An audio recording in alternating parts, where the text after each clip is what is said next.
अस्सलाम वालेकुम नाजरीन, आप देख रहे हैं न्यूज़ टॉक। मैं हूं यशमीन जमाल। इस्लामाबाद हाई कोर्ट के 6 जजेस की जानिब से लिखे गए खत के बायस उठने वाले तूफान की गर्द ताहाल नहीं बैठ सकी है। गुज़िश्ता रोज सुप्रीम कोर्ट के फुल कोर्ट के इजलास से कोई नतीजा सामने ना आने के बाद आज वज़ीर आज़म शहबाज शरीफ की चीफ जस्टिस ऑफ पाकिस्तान से सारे मामले पर इंतहाई अहम मुलाकात हुई। ये मुलाकात चीफ जस्टिस ऑफ पाकिस्तान के चैम्बर में मुनक्किद हुई, जो कि 1 घंटे से ज़ायद तक जारी रही है, जिसमें इस्लामाबाद हाई कोर्ट के 6 जजेस की जानिब से लिखे गए खत के कानूनी और आईनी पहलू पर तवील गुफ्तगू हुई। मुलाकात में वज़ीर आज़म पाकिस्तान शहबाज शरीफ की जानिब से इस मामले पर हर मुमकिन ताउन की यकीन दहानी करवाई गई है। बाद वफाकी वज़ीर कानून आज़म नज़ीर तारड़ और अटॉर्नी जनरल मंसूर अवान ने इस मुलाकात के हवाले से अवाम को आगाह करते हुए बताया कि इस मुलाकात में इस्लामाबाद हाई कोर्ट के 6 जजेस की जानिब से लगाए जाने वाले इल्जामात पर कमीशन इंक्वायरी एक्ट के तहत एक कमीशन तश्कील दिए जाने का उसूली फैसला हुआ है, जिसकी मंजूरी कल काबीना के इजलास में ली जाएगी, जिसके बाद कमीशन के TORs का तयन भी किया जाएगा। वज़ीर कानून का इस कमीशन के हवाले से मजीद कहना था कि वज़ीर आज़म की ख्वाहिश है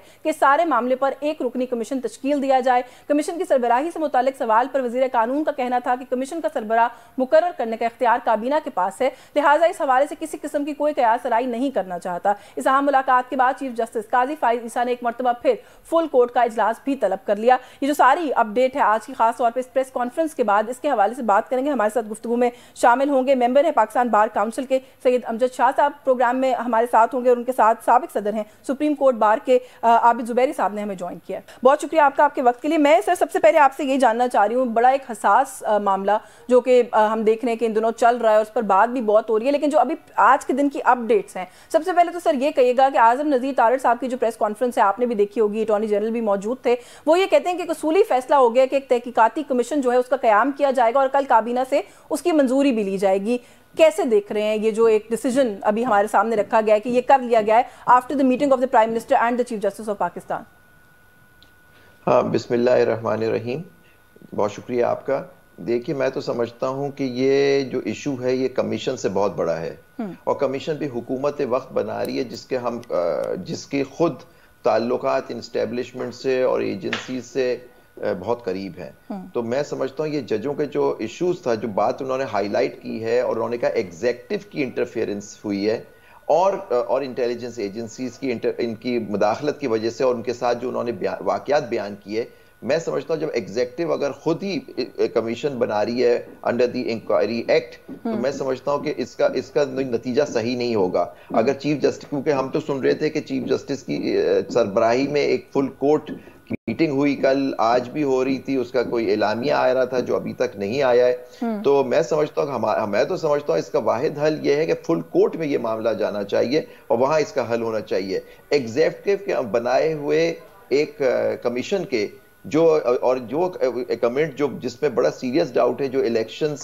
की भी बड़ा डिबेटेबल है हमारे मुल्क में, जो इलेक्शन हुआ है कि उसके अंदर एजेंसीज का, एग्जेक्टिव का क्या हाथ रहा है, केयर टेकर्स का, फॉर्म 42/7 की गवर्नमेंट बनी है या नहीं बनी है, तो ये सारा इशू है। मैं नहीं समझता कि इस मामले का हल कमीशन होगा। ये तो basically it will amount to वैसे, लेकिन कभी बेनिफिट ऑफ डाउट भी आपके ख्याल में नहीं दे देना चाहिए, और पॉजिटिविटी अगर आए तो उसको अप्रिशिएट भी कर लेना चाहिए। प्राइम मिनिस्टर की तरफ से ये कहना कि इदारा जाती मुदाखलत जो है हम उसके बिल्कुल खिलाफ हैं, वो नहीं होनी चाहिए, हम हर तरह का ताउन करेंगे, तो आई डोंट यू थिंक कि अगर कुछ ऐसा हो रहा है तो उसको फिलहाल वेलकम करना चाहिए? देखिए, हुकूमत और उनके लोग तो वेलकम करेंगे। एज अ वकील मैं तो नहीं समझता, क्योंकि खुद उन जजों ने इल्जाम लगाया कि एग्जेक्टिव का इसमें हाथ रहा है, और जिस पीरियड का वो जिक्र कर रहे हैं, मई का, आप याद करें मई 2023, तो किसकी हुकूमत थी उस वक्त? PDM की हुकूमत थी, और जनाब शहबाज शरीफ उसके प्राइम मिनिस्टर थे।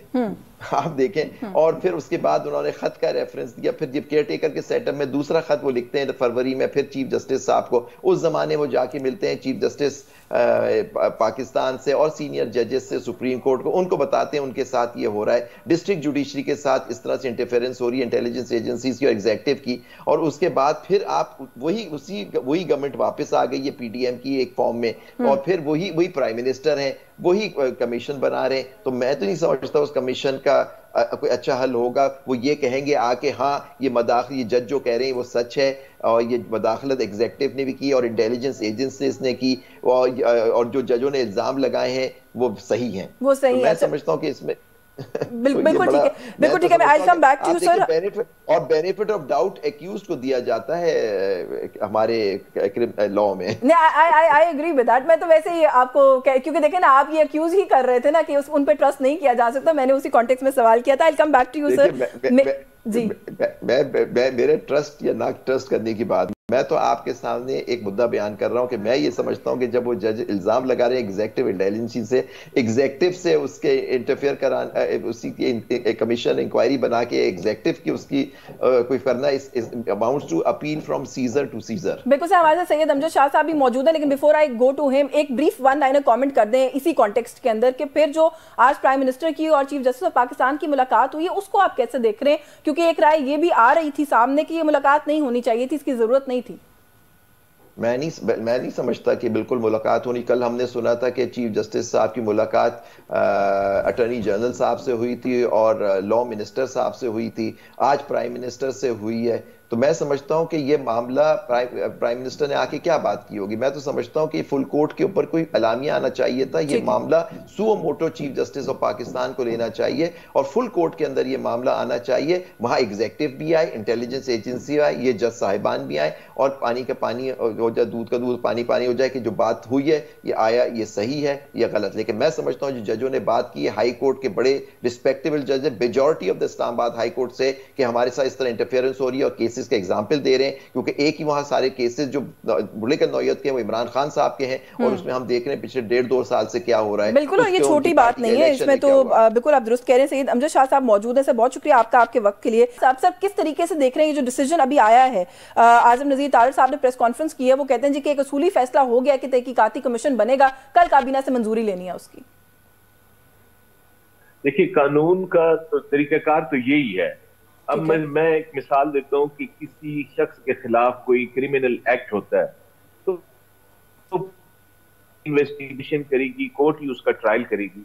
ये तरीकाकार तो इसी तरह होगा कि एग्जेक्टिव जो है वो बनाएंगे कमीशन, और कमीशन भी वो एक रिटायर्ड जज साहब को बनाने का उन्होंने अंदिया दिया। तो मैं समझता हूँ कि हमें इन पर एतमाद करना चाहिए कि एक इंक्वायरी हो जाए, और इन जजेस को तो अप्रिशिएट करते हैं कि इन्होंने बड़ी हिम्मत की और इन्होंने इन राइटिंग इस मामले की कंप्लेंट। लेकिन जो अभी जुबैरी साहब यहाँ पर बात कर रहे थे शाह साहब, वो ये कहते हैं कि एग्जेक्टिव का इसके अंदर रोल बनता नहीं है। जिस टाइम पीरियड का ये जज साहिबान जिक्र कर रहे हैं उस वक्त भी शहबाज शरीफ साहब और पीडीएम की हुकूमत थी, तो आज वही शहबाज शरीफ साहब अगर प्राइम मिनिस्टर हैं और उसी एग्जीक्यूटिव के नीचे अगर कोई कमीशन बनता है तो ये बात कैसे बनेगी फिर? असल मसला ये है कि इदारे अपनी जगह पर कायम रहते हैं, वज़ीर आज़म शख्सियात बदलती रहती है। आज फाइज ईसा साहब यहाँ पर बैठे हैं, कल ये नहीं होंगे, सुप्रीम कोर्ट तो इधर ही होगी। मैं और अब्दुल ज़ुबैरी साहब मेरे बहुत मोहतरम भाई हैं, हमने मुकदमा जाके सुप्रीम कोर्ट में ही दायर करना है, चाहे हमारा दोस्त बैठा है या दुश्मन बैठा है या जो भी बैठा है। तो इदारे क्योंकि एक आइन है, उसका एक फ्रेमवर्क है, एक सिस्टम दिया गया है, उस सिस्टम के अंदर ही हमने सारे काम करते हैं। हमने अदलिया की आजादी की जदोजहद भी इस सिस्टम में रह के करनी है, हमने इसकी इन्वेस्टिगेशन भी इस सिस्टम के मुताबिक ही होगी।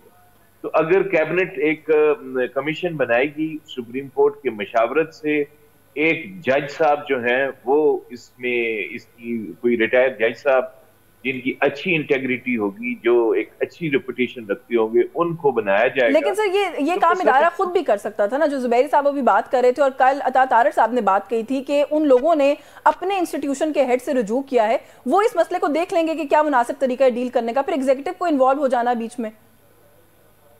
देखें, अता तारिक साहब का अपना एक व्यू है, अब जुबैरी साहब का अपना एक व्यू है, मेरा एक अपना व्यू है, हर एक का एक अपना होता है। लेकिन इस वक्त एग्जीक्यूटिव ने, मैं समझता हूँ कि इन्होंने बेहतर फैसला किया कि ये खुद गए चीफ जस्टिस साहब के पास, और वो उन्होंने भी अपने तमाम जजेस से मुशावरत की। अब दोबारा फिर उन्होंने मीटिंग बुला रखी है।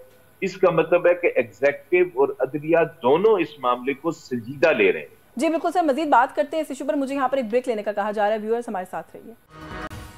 जी वेलकम बैक नाजरीन। बेरी साहब, ये जो गुफ्तगू की प्रेस कॉन्फ्रेंस की आज़म नज़ीर तारड़ साहब ने, उसमें उन्होंने एक और भी जुमला कहा। उन्होंने कहा कि ये जो जजेस ने खत लिखा है ये किसी किस्म की मिसकंडक्ट के मुर्तकिब हुए कि नहीं हुए, वो मामला जो है वो फुल कोर्ट और चीफ जस्टिस साहब जो है वो खुद देख लेंगे। सर, मिसकंडक्ट का सवाल इस सारे मामले के अंदर कहाँ आ गया? इतना एक हसास नौयत का इशू है, जजेस ने रेस किया, मिसकंडक्ट पर बात कैसे चली गई? देखिए, आज़म नज़ीर तारड़ साहब हो गए, प्राइम मिनिस्टर साहब हो गए, ये लोग जो हो गए, इन्होंने बात ही करनी। हम कल से ये कह रहे थे कि ये हुकूमत जो है ये बात इनकी मिसकॉन्डक्ट पे आएगी, क्योंकि ये इन लीग है विद द इंटेलिजेंस एजेंसीज, ये बेनिफिशरीज हैं उनके। तो जाहिरी बात ये जो बात करेंगे, अब वो जज पॉइंट आउट कर रहे हैं कि उनके साथ ही हो रहा है। आज आज़म नज़ीर साहब बैठ के कह रहे हैं कि जी ये मिसकंडक्ट के मुर्तकिब हुए। वो तो क्या कह रहे थे, वो तो चीफ जस्टिस से पूछ रहे हैं हमारे साथ ये हो रहा है, हमारे कोड ऑफ कॉन्डक्ट जो सुप्रीम जुडिशल काउंसिल बनाती है वो बता दें, वो या तो रूल्स फ्रेम कर दें या हमें बता दें कि अगर हमारे साथ ये हो तो हम क्या कर सकते हैं। हमने अपने एक अहद लिया है, ओथ लिया है under the constitution to defend and uphold the constitution of Pakistan. हमने ईमानदारी से फैसले करने हैं। हमारे ऊपर सर के ऊपर लिखी होती है कुरान की आयत, हुक्म बैन नास बिल अदल, कि हर इंसान का अदल के साथ फैसला करो लोगों के बीच में। हम नहीं कर रहे क्योंकि ये इंटेलिजेंस एजेंसी एग्जीक्यूटिव हम पे प्रेशर डाल रही है, हमारे भाई बहन बच्चों पे, हमारे बहनों, हमारे दामादों पे, इस तरह से बहनोइयों पे कि आप उनको इलेक्ट्रिक शॉक्स दे रहे हैं। हम लोग इस तरह से मारा होगा कि हम एक इमरान खान के फैसले या केसेस चल रहे हैं या जो उससे कनेक्टेड जो केसेस हैं उस पे इस तरह से बात कर रहे हैं। तो जाहिर बात इनको तकलीफ हुई है उस बात की कि ये कि उन्होंने इनकी कैसे मिजाल हुई इन जजों की कि हमारी जो और ये उनके जमाने हुआ, उस वक्त भी यही लॉ मिनिस्टर थे, यही प्राइम मिनिस्टर थे। तो अनफॉर्चुनेटली उनके जमाने में ये सब चीजें हो रही थी। एज ए लॉ मिनिस्टर आपका काम था कि आप देखें कि इंटेलिजेंस एजेंसी है, क्योंकि इंटेलिजेंस एजेंसी जो होती है आपकी ISI या कोई, वो प्राइम मिनिस्टर के अंडर होती है, under the rules and constitution. तो ये देखिए, don't you think this goes back a long way? अब जस्टिस शौकत अजीज सिद्दीकी साहब की अगर बात को सामने रखा जाए तो वो तो कहते हैं कि नवाज शरीफ के फैसले भी इसी तरह के दबाव के तहत आते रहे जो आते रहे। अभी वाला मामला भी ऐसा है। तो सर फिर ये कितने फैसले कितना पीछे जाएंगे कि हम कहेंगे कि ये बात मुतनाज़ा है? आप पीछे जाएंगे मौलवी तमीजुद्दीन खान तक, 1954 तक, वहां से जितने आप हमारी जो फैसले हुए हैं आप देखिए। अब जो 90s में फैसले होते थे, गवर्नमेंट डिसमिस होती थी, शहीद बेनजीर भुट्टो की, नवाज शरीफ साहब की, ये वो सारा, वो क्या हो रहा था गेम। जुनैजो साहब की होल्ड किया सुप्रीम कोर्ट ने, जुनैजो साहब की डिसमिसल गलत थी, जियाउल हक साहब मरहूम ने जो वो की, तो लेकिन उसको रिस्टोर नहीं किया उनकी गवर्नमेंट को, क्योंकि जी इलेक्शन सर पे खड़े थे। बाद में एक इल्जाम लगा कि जी एक हमारे सेनेटर थे, वो पैगाम लेके गए जजों के पास कि जी आप रिस्टोर ना करें। तो ये देखे ना, वो केस भी चला, कोर्ट में भी आया। तो ये इस तरह के हमारी हिस्ट्री में बहुत आपको मिलेंगे कि याहिया खान साहब यूजर पर थे कि जी उन्होंने गलत काम किया, लेकिन उनके जाने के बाद डिक्लेयर किया। अनफॉर्चुनेटली हमारे यहाँ जो फैसले आते हैं इन यूजर पर वगैरह, इन सब के बाद, वो उनके जाने के बाद आते हैं। ये आज जो इशू उठा है, आई होप ये आज की तारीख में फैसला आ जाए कि जो हो रहा है ये इंटेलिजेंस एजेंसीज ने, ये एग्जीक्यूटिव ने, ये जजों के साथ किया। ये यहां नहीं कन्फाइंड है, ये तो फिर भी हाई कोर्ट के जजेस कॉन्स्टिट्यूशनली प्रोटेक्टेड होते हैं, 209 में उनको हटाना होता है। वहां नीचे डिस्ट्रिक्ट जुडिशरी में क्या हो रहा है, जहां ये सारे पॉलिटिकल ट्रायल्स चलते हैं, जहां सजाएं दिलवाई जा रही हैं, ये तो एक चार्जशीट दे दी गई है। और यही एग्जीक्यूटिव जो इसका हिस्सा है, वो कहां से आपको बहुत बड़ी चार्जशीट है। और बिल्कुल आप दुरुस्त कह रहे हैं, बड़ी हसास नौयत का मामला भी है। अमजद शाह साहब, सर ये जो ये वाली बात है कि मिसकंडक्ट के मुर्तकिब तो नहीं हुए कई जजेस, इस पर थोड़ा सा अपनी राय दे दीजिएगा कि सर खत लिखा, एक इतने हसास मसले की तरफ इशारा किया, मिसकंडक्ट कहां से आ गई बीच में? नहीं, मेरा ख्याल है आज़म नज़ीर तारड़ साहब से एक साफी ने सवाल किया था कि क्या ये मिसकंडक्ट के वो मुर्तकिब हुए, तो उन्होंने कहा कि ये फैसला तो सुप्रीम जुडिशल काउंसिल नहीं कर रही। आज़म नज़ीर तारड़ साहब ने अपने बयान में ये बात नहीं की कि ये जो जजेस हैं ये मिसकंडक्ट नहीं, ये नहीं कहा, बट ये तो कहा ना कि वो चीफ जस्टिस साहब देखेंगे। वो उन्होंने जवाब दिया था उसका। मैं समझता हूँ कोई मिसकंडक्ट नहीं, इन्होंने तो एक, मैं समझता हूँ कि उस अपनी ओथ का भरम रखा है कि ये लिख कर दे दिया है कि इनके साथ ये ज्यादती हो। सर थोड़ा सा ब्रीफली ये भी कह दीजिएगा कि ये जो कुछ हुआ, ये जो चार्जशीट की बात कर रहे हैं कि एक चार्जशीट है ये, और ये बिल्कुल लगता है ऐसा ही है कि एक चार्जशीट है, फिर ये जो फैसले आ रहे हैं और जो अभी रिसेंटली भी आए हैं, पहले भी आए हैं, ये सब कुछ कितना मुतनाज़ा हो गया? पाकिस्तान तहरीक इंसाफ के लोग कहते हैं कि अब हम खत लिखेंगे आला अदलिया को कि हमारे जो बानी चेयरमैन है उनके खिलाफ जो कुछ भी हुआ है वो इसी तरह दबाव में हुआ है। देखें, आज उनका ये है कि हम खत लिखेंगे कि ये हुआ, बानी पीटीआई की जो दौर हुकूमत था उसमें जो कुछ होता रहा वो भी इसी तरह ही होता रहा। ये अभी से आबिद जुबैरी साहब ने फरमाया 1954 से लेके आज तक ये एक ही तरह से सारा कुछ चल रहा है। ठीक है। यही वजह है कि इंटरनेशनली हमारी अदालतों की कोई क्रेडिबिलिटी नहीं है। देखें, इल्ताफ हुसैन साहब बाहर बैठे हैं, नवाज शरीफ साहब बाहर गए थे, ये जिनको अभी सजाएं हुई है जितने लोगों को, ये सारे अगर बाहर जाए इन्हें 1 मिनट में वहां पे सियासी पनाह क्यों मिलती है? इसलिए कि हमारी अदालतें 70 सालों में इंटरनेशनली क्रेडिबल नहीं बन सकी और उसकी वजह यही इंटरफेरेंस थी। आबिद जुबैरी साहब को तो बहुत अच्छी तरह से पता है इस बात का कि इस कदर इंटरफेरेंस ये छोटे मजिस्ट्रेट से लेके चीफ जस्टिस ऑफ पाकिस्तान तक हर एक को, मतलब उन्होंने एक तरह से, हम कहते हैं ना कि इदारों ने इदारों को घेरा हुआ है। तो ऐसी सूरत हाल है। तो आज अगर ये मौका आ गया ना, मौका आ गया है तो अब सबको इस पे, तो मतलब आप लोग का इत्तेफाक है इस बात से कि क्रेडिबिलिटी डिसीजंस की ज़ाहिर क्वेश्चन होगी और इस मसले को बहुत पीछे तक लेके जाके देखना पड़ेगा। आपका बहुत शुक्रिया सैयद अमजद शाह साहब आपके वक्त के लिए। आबिद जुबैरी साहब मौजूद थे हमारे साथ, उनके भी शुक्रगुजार हैं प्रोग्राम के इस हिस्से में, उन्होंने वक्त दिया। एक ब्रेक का वक्त हो रहा है, ब्रेक से वापस आएंगे तो जस्टिस रिटायर्ड शौकत अजीज सिद्दीकी साहब हमारे साथ मौजूद होंगे। हमारे साथ रहिए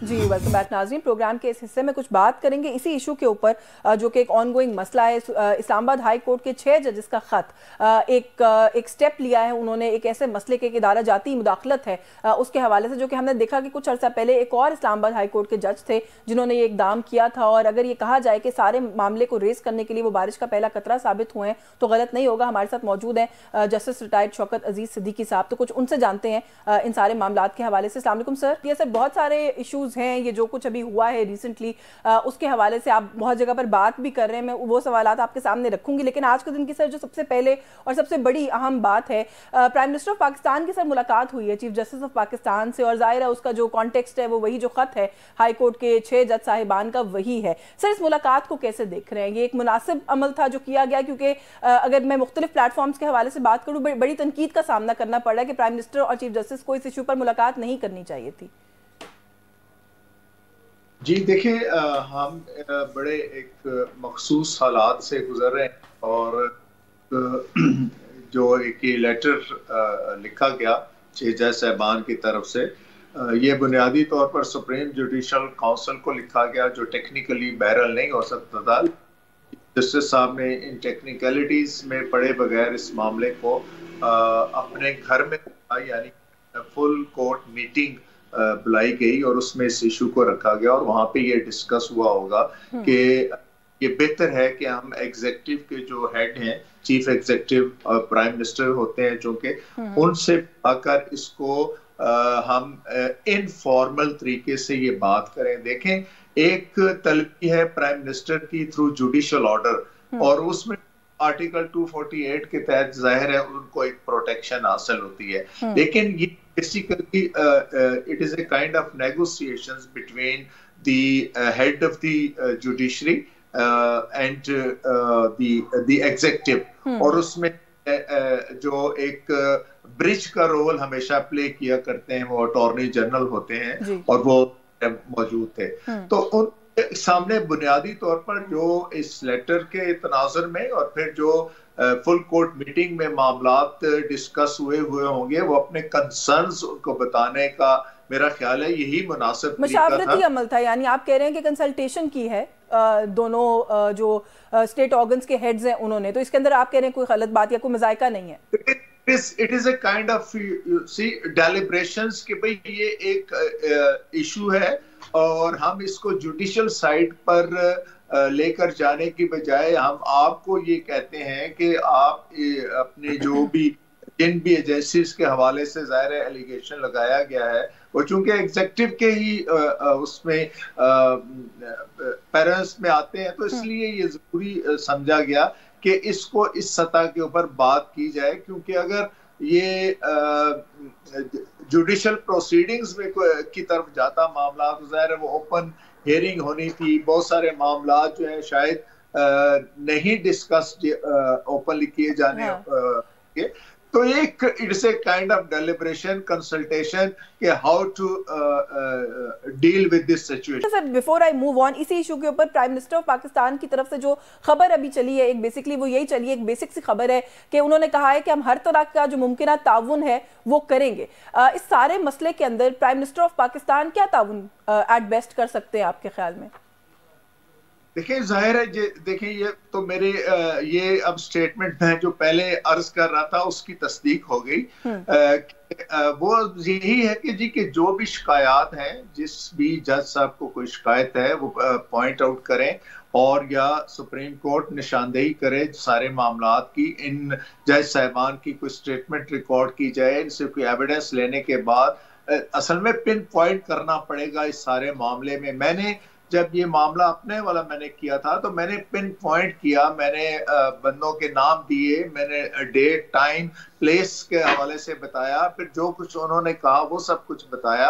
तो इसलिए मैं ये समझता हूँ कि ये चीज़ें जब चीफ एग्जीक्यूटिव को बता दी गई हैं तो वो ही विल मेक श्योर कि वो चीफ ऑफ आर्मी स्टाफ से इस हवाले से बात करके उन्हें कहेंगे जी कि ये आप कि सबऑर्डिनेट जो एजेंसीज हैं वो इस तरह के कामों में अगर मुलव्वस हैं तो उनको कंट्रोल किया जाना चाहिए। लेकिन सर पिन पॉइंट तो काफी कुछ इन 6 जज साहिबान ने भी तो किया है, इंसिडेंट्स भी रिपोर्ट किए हैं, ये भी बताया है कि हमने पहले अपना जो चीफ जस्टिस हैं अपने उनसे भी बात करने की कोशिश की, जो सुप्रीम कोर्ट के चीफ जस्टिस हैं उनसे भी, बल्कि जो अभी सिटिंग चीफ जस्टिस हैं वो सीनियर प्यूनी जज थे उस वक्त, उनको भी बताया और ऑन बोर्ड लिया। तो काफी चीजें तो ये भी पिन पॉइंट कर रहे हैं।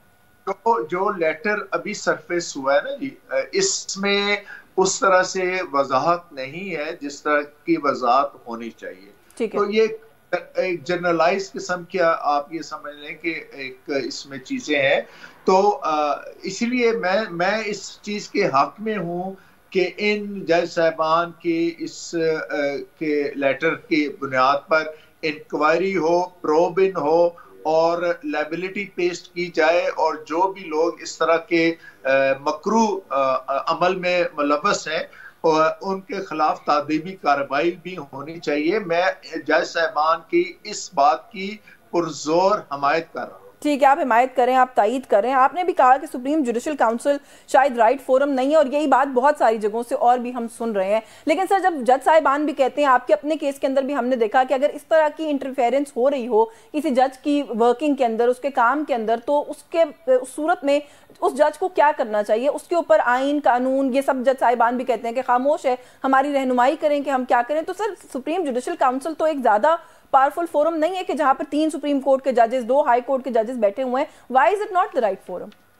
देखिए, सुप्रीम जुडिशल काउंसिल का आर्टिकल 2095 के तहत बड़ा ही लिमिटेड रोल है कि उन्होंने किसी भी सिटिंग जज ऑफ द सुप्रीम कोर्ट और हाई कोर्ट्स उसकी कैपेसिटी, कैपेबिलिटी, उसकी मेंटल कंडीशन और उसकी फिजिकल कंडीशन के अलावा अगर वो किसी उसके ऊपर कोई मिसकंडक्ट का कोई एलिगेशन है तो सुप्रीम जुडिशल काउंसिल सिर्फ इंक्वायरी करके रिकमेंडेशन सदर पाकिस्तान को भिजवा सकती है कि इस बंदे को रिमूव किया जाए या ठीक है। इसके अलावा सुप्रीम जुडिशल काउंसिल के पास कतन किसी किस्म का कोई नहीं। आई अंडरस्टैंड दैट सर, सवाल मैं यही कर रही हूँ कि जो ग्रीवेंसेस इन जजेस ने बताई हैं या जो माजी में आपने रेज की थी, इसके लिए कोई फोरम भी तो नहीं है ना? मैं उसी तरफ आ रहा, मैं उसी और जाहिर है कि सुप्रीम जुडिशल काउंसिल के पास एडवाइजरी जुरिस्डिक्शन नहीं है, वो सुप्रीम कोर्ट के पास है आर्टिकल 186। वो भी अगर सदर साहब किसी लॉ पॉइंट के ऊपर कोई रेफरेंस भेजें तो उसमें एडवाइस की जा सकती है। अच्छा सर, आपने अपने केस के हवाले से इन दिनों में जो मैंने गुफ्तगू आपकी सुनी, आपने बताया और पहले भी जाहिर है हम केस से वाकिफ हैं, जनरल फैज़ हमीद का सर आपने नाम लिया और आपने कहा कि 2 मुलाकातें उनसे हुई, वो 2 दफ़ा आपके घर गालबन तशरीफ लेकर गए, वो जो सारा मामला था उस दौरान। सर एक सवाल ये भी उठाया जा रहा है कि मुलाकात तो 1 वे ट्रैफिक नहीं होती ना, मुलाकात हुई कैसे इन द फर्स्ट प्लेस? क्या किसी सिटिंग जज को किसी भी XYZ से मुलाकात करनी चाहिए इन द फर्स्ट प्लेस? देखिए, सरकमस्टांसेस की बात है और जाहिर है कि हम इस्लामाबाद में रहते हुए बहुत सारी चीजें ऐसी होती हैं कि जिनको आपको अपने आप को थोड़ा सा फ्लेक्सिबल रखना होता है। मसलन अगर मुझे कोई ये कहे कि सर मैं आप उम्रा करके आए हैं तो मैं या हज करके आए हैं तो मैं आपको मुबारकबाद देने के लिए आना चाहता हूँ, तो क्या मैं उसे कहूंगा नहीं मुझे आप मत मेरे घर में आए इस हवाले से? तो ये कुछ चीजें ऐसी होती हैं जिसकी बुनियाद तो क्या वो मुलाकातें इस तरीके से टाई अप की गई थी किसी और गैर महसूस अंदाज से? हाँ जी, हाँ जी, उनका वो मैं बताया कि ये मेरे रिकॉर्ड के ऊपर बात है। उस वक्त के जो सेक्टर कमांडर थे ब्रिगेडियर इरफान नदीम रामे साहब, वो मुझे यही कहकर मेरे घर आए थे। उस वक्त मेरे पास मेहमान बैठे हुए थे, मैं 2 दिन पहले ही उम्रा करके आया था। तो वहां पर जब वो इस बहाने पे इस प्रीटेक्स्ट पे आए और फिर वो उन्होंने आपारा की रोड के हवाले से बात करनी शुरू की, जिस पर मैंने उन्हें रोका कि आप इस पर कोई बात ना करें। तो मैंने जब वो उन्होंने बदतमीजी की हद तक वो गए तो मैंने उन्हें कहा मैं यहाँ से आपको जेल भिजवा सकता हूँ, लेकिन मैं ये कोई इस तरह का खड़ा नहीं करना चाहता। नहीं सर, बदतमीजी से क्या, वो आपको क्या थ्रेटन करने तक बात चली गई थी? मिसबिहेव आप करें ना, आप किसी के साथ बात करते हुए अगर आपकी टोन हाई हो जाए या आप उसके ऊपर इस तरह का करें, कोई इस तरह के कॉन्सिक्वेंसेस के हवाले से बात करें, तो जाहिर है वो उसी तनाजर में आता है। ठीक है। अच्छा सर, अभी आपका जो केस है उसके हवाले से गुफ्तगू करते हुए आपने एक दो जगह पर ये बात भी कही कि ये जो हाई कोर्ट के जजेस हैं जिन्होंने खत लिखा है, इनमें से कोई मेरे हक में नहीं बोला था उस वक्त या मुझे सपोर्ट नहीं किया था, बल्कि सब मोर और लेस यही मशवरे आते थे कि थोड़ा सा इस चीज को टोन डाउन कर दें। सर, ये जो अभी 6 जजेस हैं इनमें से तो 5 लोग कह रहे हैं कि उस वक्त हाई कोर्ट का हिस्सा ही नहीं थे, वो थे ही नहीं, तो आप बिना किससे कर? मैंने उनके हवाले से कभी भी ये नहीं बात की कि 5 जो जज साहबान के हवाले से। मैंने तो यही कहा है, हर जगह रिकॉर्ड के ऊपर है, आप तस्दीक कर सकती हैं। मैंने तो ये कहा है कि इन 6 में से सिर्फ मोहसिन अख्तर कियानी साहब उस वक्त थे, इनके साथ अतर मिनल्ला साहब थे, और ये बात जरा मुझे मुकम्मल करने थे, मियां गुल हसन औरंगजेब साहब थे, आमिर फारूक साहब थे और चीफ जस्टिस। अब इनमें से 3 जज साहबान जब बाद में एलिवेट हुए, इन जज साहबान में से 3 जब बाद में एलिवेट हुए तो मेरी बेटी की शादी थी। मैंने इन तमाम के जजेस को इनवाइट किया। उस वक्त जो थे चीफ जस्टिस वो जनाब अतर मिनल्ला साहब थे, लेकिन इनमें से किसी ने भी मेरी बेटी की शादी में शिरकत तो किया, फोन पर भी कोई मुबारकबाद नहीं थी। मुझे इस तरह का एक एहसास हो रहा था और एहसास दिलाया गया कि जैसे उन्होंने मेरा समाजी और मुआशरती बाइकाट कर रखा है, किसी का कोई ताल्लुक नहीं रखना चाहते, कि शायद वो उनका कोई प्रोफाइल में कोई इस तरह की चीज ना आ जाए। स्वाय मियां गुल हसन औरंगजेब साहब के किसी भी जज साहब ने मुझसे राब्ता नहीं रखा इस सारे अरसे में। बिल्कुल ठीक है सर, हो गई इसकी क्लैरिटी, बिल्कुल ठीक है। शायद कॉन्टेक्स्ट मैं सही से नहीं समझ सकी थी। सर, थोड़ा सा आखिर में इस पर ज़रूर कह दीजिएगा कि आपकी गुफ्तगू के बाद तो मज़ीद सब्सटैंशिएट हो जाती है ये बात, वरना जब ये ख़त सामने आया तब से भी ये डिस्कशन शुरू हो गई थी कि फिर जो फैसले इस्लामाबाद हाई कोर्ट से अदलिया की तरफ से आ रहे हैं फिर वो सारे कितने मुतनाज़ा हैं, कितने क्रेडिबल हैं। अब ये एक क्वेश्चन है। आपने कहा कि नवाज शरीफ साहब के खिलाफ भी जो फैसले आ रहे थे वो इसी तरह के किसी दबाव का नतीजा थे। तो सर, पाकिस्तान तहरीक इंसाफ कहती है कि हमारे मौक़िफ़ की तो तायीद हो गई, हमारे भी जो इमरान खान साहब के खिलाफ फैसलों के ऊपर फैसले आते चले जा रहे हैं वो सब दबाव के तहत हो रहा है। देखिए, मैं तो इस पॉसिबिलिटी को बिल्कुल रूल आउट नहीं करता। ये मुदाखलत होती है और मुसलसल हो रही है और इस चीज को रोका जाना चाहिए, और जो भी जिम्मेदारान हैं उनको। मैं तो देखें, जब 21 जुलाई 2018 को मैंने तकरीर की थी तो उसी शाम को चीफ जस्टिस मियां साकिब निसार साहब कराची तशरीफ फरमा थे और उन्होंने मीडिया के लोगों के सामने एक बड़ा सख्त रद्द-ए-अमल दिया था मेरी तकरीर के ऊपर। तो मैं 22 जुलाई 2018 को उनको एक खत लिखा था और मैंने उनसे कहा था कि जनाब, मेरे जो असर्शंस हैं उसके ऊपर आपका रद्द-ए-अमल आया है। मैं आपसे ये इस्तदा करता हूँ कि आप मेरे इन इल्जामात की वेरासिटी को जानने के लिए, सच है या झूठ है, आप एक कमीशन कॉन्स्टिट्यूट करें, किसी भी सिटिंग सुप्रीम कोर्ट के जज या रिटायर्ड, लेकिन सिर्फ शर्त ये है कि वो उसने कभी पीसीओ के तहत हल्फ ना उठाया हो। तो अगर मेरे इल्जामात गलत हैं तो जो सजा आप मुझे देना चाहें मुझे दे दें, लेकिन मुझे सिर्फ इतना बता दें कि अगर मेरे इल्जामात सच हैं तो फिर आप मेन इन यूनिफॉर्म का क्या करेंगे। लेकिन उसके ऊपर जाहिर है इंक्वायरी तो हुई नहीं, और ये एक पूरी दुनिया की तारीख में पहली मर्तबा हुआ है था कि एक इल्जाम लगाने वाले को और इस तरह की चीज करने वाले को बजाय इसके कि उसकी दादरसी की जाती, उसकी बातों के ऊपर इंक्वायरी की जाती, उसको ही माजूल कर दिया। अच्छा सर, आप कह रहे हैं ना कि रूल आउट नहीं कर सकते। मैं आखिर में एक खतरनाक है लेकिन सादा सवाल है फिर भी, क्योंकि ये सारी बातें अगर सोचे तो सादा से एक सवाल है जो जहन में आता है। हाई कोर्ट के जजेस का मामला अगर ये हो सकता है, जस्टिस शौकत अजीज सिद्दीकी के साथ अगर किसी पॉइंट इन टाइम पर ये हो सकता है, तो आला अदलिया का फुल कोर्ट जो बैठा हुआ है, समाअत कर रहा है या इस मामले को देख रहा है, कितना खारिज इम्कान है कि उनके अंदर बैठे हुए जजेस जो है वो किसी किस्म के प्रेशर में ना हो इस वक्त? नहीं देखिए, मैं तो कम से कम सुप्रीम कोर्ट के हवाले से तो मैं इस तरह की कोई बात नहीं कर सकता, क्यों ना ही मैं इस पोजीशन, क्योंकि मैं अभी जाहिर है इस सिस्टम के अंदर नहीं हूँ। मुझे इस सिस्टम से निकाले हुए तकरीबन 5.5 साल हो चुके हैं। मैं 11 नवंबर 2018 से, इसलिए मुझे अंदर की बातें जो हैं वो नहीं है। अब तो मैं भी आपकी तरह एक एज्यूम ही कर सकता हूं या गेस कर सकता हूं या एक स्पेकुलेट कर सकता हूं, जो कि बहरहाल एक मुनासिब बात नहीं है। बिल्कुल ठीक है सर, बहुत शुक्रिया आपका आपके वक्त के लिए। जस्टिस रिटायर्ड शौकत अजीज सिद्दीकी हमारे साथ मौजूद थे। नाज़रीन, जहां एक जानिब आला अदालतों में मुबैना दखल अंदाजी के हवाले से बहस व मुबाहिसा चल रहा है, वहीं दूसरी जानिब मुल्क में कानून की हालत एक ऐसे कमजोर फकीर की मानंद हो चुकी है जिसकी माशरे में कोई हैसियत और वक़्त नहीं होती। लोगों में कानून का किसी किस्म का खौफ तक बाकी नहीं रहा। इसकी एक मिसाल हमें टोबा टेक सिंह में देखने को मिली, जहां बाप ने बेटे के साथ मिलकर अपनी जवान साला बेटी का गला दबाकर बेरहमी से कत्ल कर दिया। टोबा टेक सिंह में 22 साला मारिया बीबी को गैरत के नाम पर भाई ने गला दबाकर कत्ल कर दिया। वीडियो में आप देख सकते हैं जिस वक्त ये सफाक दरिंदा अपने इस मकरू फेल को अंजाम दे रहा है, उस वक्त कमरे में लड़की के बाप के अलावा दीगर लोग भी मौजूद हैं जो इस बेईमाना अमल को रोकने के बजाय पुरसकून अंदाज में सारे अमल को देख रहे हैं। गोया एक इंसान का कत्ल नहीं हो रहा बल्कि किसी चूहे या बिल्ली पर लैब में कोई तजर्बा किया जा रहा है, जिसे तमाम अफराद बड़े इत्मीनान से मुलाहिजा फरमा रहे हैं। बेरहमी और सफाकी की इंतहा का अंदाजा आप इस बात से लगाएं कि जब बेटा ये मकरू फेल अंजाम दे देता है तो बाप बेटे को ठंडा पानी पीने के लिए पेश करता है कि ये लो बेटा, ये ठंडा पानी पियो, जैसे तुमने कोई बहुत बड़ा मार्का सरजद किया हो। ये सारा वाकया देखने के बाद मैं इस नतीजे पर पहुंची हूं कि इस वाकये के जितने कसूरवार ये दोनों बाप बेटा और कमरे में मौजूद लोग हैं, उतने ही जिम्मेदार वो लोग हैं जो कानून की अमल दरामद में एक बड़ी रुकावट है। न्यूज़ टॉक से आज के लिए बस यही कुछ। यस्मीन जमाल को इजाजत दीजिए। अल्लाह हाफिज।